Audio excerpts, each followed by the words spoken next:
Kami ulang kembali berita-berita sekitar Makassar pilihan kami hari ini.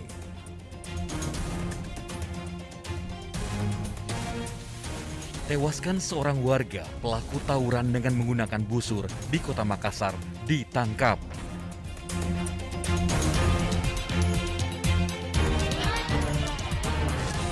Wali Kota Makassar dan Wali Kota Parepare terpapar COVID-19 untuk kedua kalinya.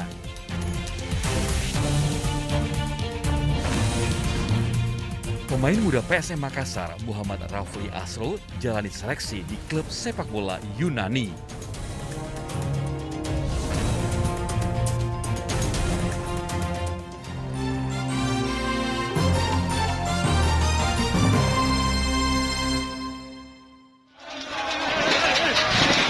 Ratusan pecinta PSM Makassar berunjuk rasa di depan kantor Gubernur Sulawesi Selatan.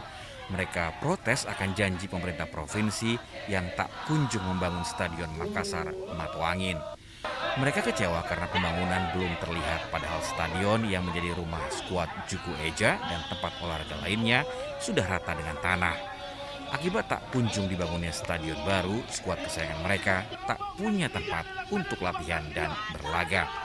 Padahal pembangunan kembali Stadion Mato Angin masuk dalam janji Gubernur Sulawesi Selatan, namun hingga kini belum terwujud.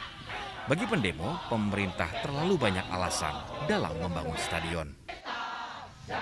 Menagih janji pemerintah Provinsi Sulawesi Selatan karena sampai pada hari ini tidak ada progres yang diperlihatkan. Kemarin gagal lelang, kemarin gagal tender, sampai hari ini belum ada lagi perkembangan. Kami melihat di LPSC belum ada kelanjutan apa-apapun itu.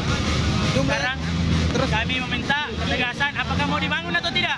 Kalau memang tidak mau dibangun, ya bagus selesaikan. Tapi kalau memang mau dibangun, seriuslah. Kami kemarin sudah sampai di DPR RI untuk meminta ini. Jumlah yang turun aksi berapa orang ini, Bang? Teman-teman hari ini kurang lebih 500 orang. Apa ini gabungan atau hanya Red Gang? Ini murni Red Gang dan beberapa pecinta sarana olahraga di Sulawesi Selatan. Harapan tersendiri? Harapannya pemerintah provinsi terkhusus PLT Gubernur dan Ketua DPRD Provinsi beserta stakeholder membangun segera Mato Angin.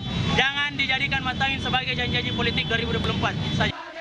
Para pendemo yang datang dari pencinta PSM Makassar dan olahraga lainnya ini berjanji akan menggelar aksi serupa dengan massa yang lebih banyak jika tidak ada kemajuan proyek pembangunan Stadion Mato Angin. Zainuddin melaporkan dari Kota Makassar.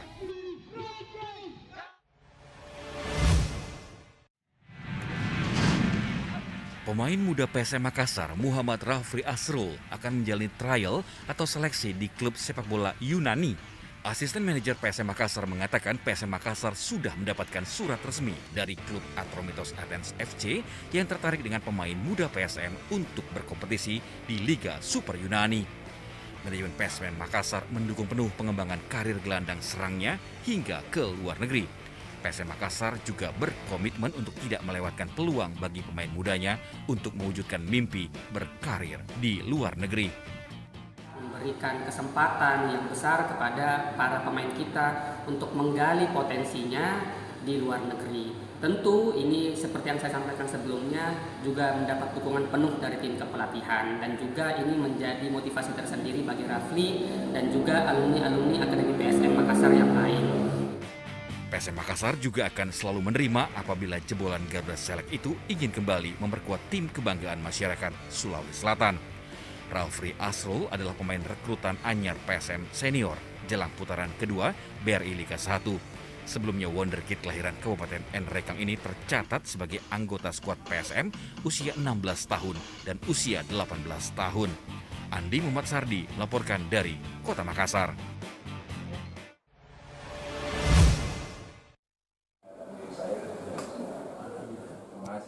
Panglima Kodam Hasanuddin dan Kapolda Sulsel menggelar pertemuan di Mapolda Sulsel untuk membahas berbagai persoalan di Sulawesi Selatan, khususnya terkait penanganan COVID-19. Kedua instansi ini akan bersinergi untuk mempercepat vaksinasi baik di dosis lengkap maupun booster, serta ketersediaan rumah sakit karena angka kasus COVID-19 tengah meningkat. Paling tidak kita meningkatkan pendisiplinan masalah protokol kesehatan. Itu satu. Kemudian juga kita memaksimalkan upaya-upaya bagaimana penanganan apabila ada peningkatan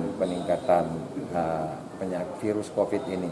Kita juga siapkan seperti rumah sakit yang ada di jajaran Kodam maupun dari Polda itu selalu mengantisipasi masalah COVID ini.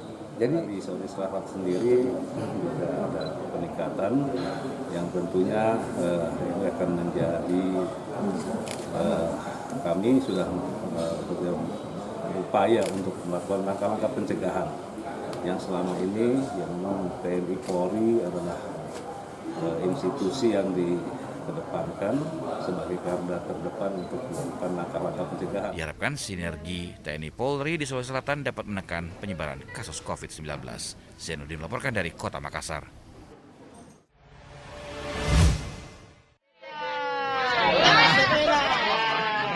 Wali Kota Makassar, Muhammad Ramdan Pomanto, terkonfirmasi positif COVID-19.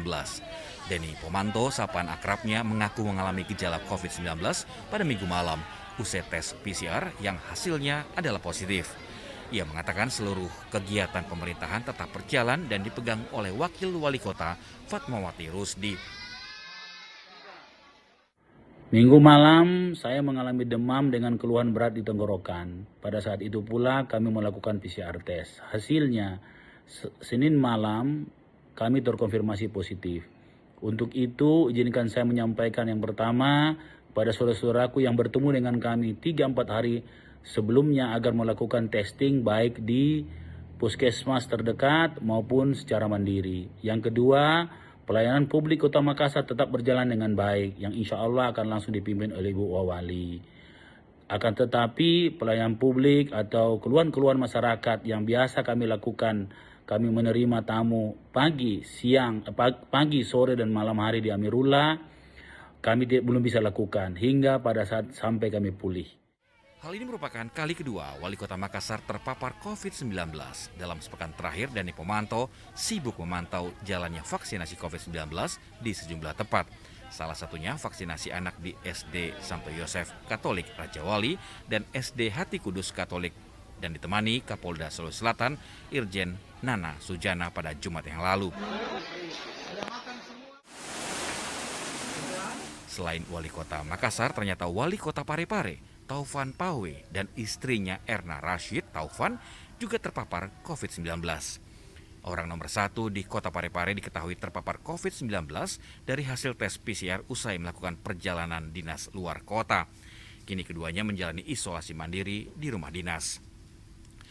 Usai Wali Kota terpapar COVID-19, kantor Wali Kota Parepare nampak sepi. Pegawai seluruhnya harus menjalani protokol kesehatan ketat.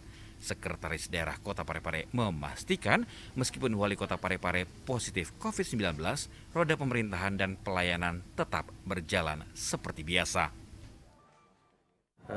Beliau juga telah menitipkan bahwa kegiatan pemerintahan, pembangunan dan pelayanan kepada masyarakat di Kota Parepare tidak boleh ada yang berubah atau berkurang hanya karena Bapak Wali Kota sementara isolasi mandiri. Sehingga beliau telah memerintahkan Bapak Wakil Wali Kota dan Sekretaris Daerah untuk memantau semua roda pemerintahan dan memastikan pelayanan bisa berjalan dengan baik. Dengan posisi Bapak Wali Kota juga memantau pemerintahan yang dilaksanakan secara daring, secara digital. Untuk meminimalisir penyebaran virus, ruang kerja Wali Kota Parepare didisinfeksi.